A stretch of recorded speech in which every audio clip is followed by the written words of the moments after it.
ಟಿಪ್ಪೂರು. ಏನು ಕೆಲಸ ಮಾಡೋದು? Auto driver. ನಿಮ್ಮ ಕ್ಷೇತ್ರದ ಅಭಿವೃದ್ಧಿ ಬಗ್ಗೆ ಏನಾದರೂ ಹೇಳ್ತೀರಾ ಸರ್? ಕ್ಷೇತ್ರದ ಅಭಿವೃದ್ಧಿ ಬಗ್ಗೆ ಏನಿಲ್ಲ ಸರ್, ಎಲ್ಲ ಶೂನ್ಯ. ಅಂದರೆ ಏನು ಕೆಲಸಗಳು ಆಗಿಲ್ಲ ಅಂತ ಏನು ಕೆಲಸಗಳಾಗಿಲ್ಲ. ಈಗ ಸಿದ್ದರಾಮಯ್ಯ ಸರ್ಕಾರ ಬಂದಮೇಲೆ ಶಕ್ತಿ ಯೋಜನೆ ಅಂತ ಮಾಡಿದ್ರಲ್ಲ, ಅದರಿಂದ ನಿಮಗೇನು ತೊಂದರೆ? ಭಾಳ ಎಫೆಕ್ಟ್ ಆಗಿದೆ ಸರ್ ನಮಗೆ. ಹಾಂ, ತುಂಬ ಎಫೆಕ್ಟ್ ಆಗಿದೆ.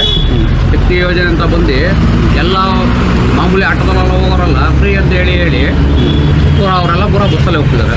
ನಮಗೆ ಬಿಸ್ನೆಸ್ ಇಲ್ಲ. ಅದೇ ಸ್ಕೀಮಲ್ಲಿ ಗೃಹಲಕ್ಷ್ಮಿ ಯೋಜನೆ ಅಂತ ಮಾಡಿದ್ರಲ್ಲ, ಅದರಿಂದ ನಿಮಗೆ ಅನುಕೂಲ ಆಗಿದೆಯಾ ಹೇಗೆ? ನಮಗಂತೂ ಗೊತ್ತಿಲ್ಲ ಸರ್ ಅದು. ವಿದ್ಯುತ್ ಎಲ್ಲ ಫ್ರೀ ಅಂತ ಹೇಳಿದ್ರಲ್ಲ ಅವರಿದ್ದಾಗ. ಎಲ್ಲ ಯೂನಿಟ್ ದುಡ್ಡು ಜಾಸ್ತಿ ಮಾಡಿದ್ದಾರೆ, ಫ್ರೀ ಕೊಟ್ಟಿದ್ದೇನು ಬಂತು ಸರ್ ಅದಕ್ಕೆ? ಪ್ರತಿಯೊಂದು ದಿನಸಿ ಐಟಮ್ ದಿನದಿಂದ ದಿನಕ್ಕೆ ಜಾಸ್ತಿ ಆಗ್ತಾನೆ ಇದೆ. ಇದರಿಂದ ನೀವೇನು ಹೇಳ್ತೀರಾ ಸರ್? 55 ರೂಪಾಯಿ ಲೀಟ್ರ್ ಗ್ಯಾಸ್ ಇದ್ದಿದ್ದು 110 ಆಗಿ ಈಗ 98 ರೂಪಾಯಿ ಆಗಿ ನಿಂತಿದೆ. ಮಿನಿಮಮ್ ಮಾತ್ರ ಜಾಸ್ತಿ ಮಾಡಿಲ್ಲ. ನಾವು ಅದೇ ಇದಕ್ಕೆ ಹೊಡಿತಾ ಇದ್ದೀವಿ.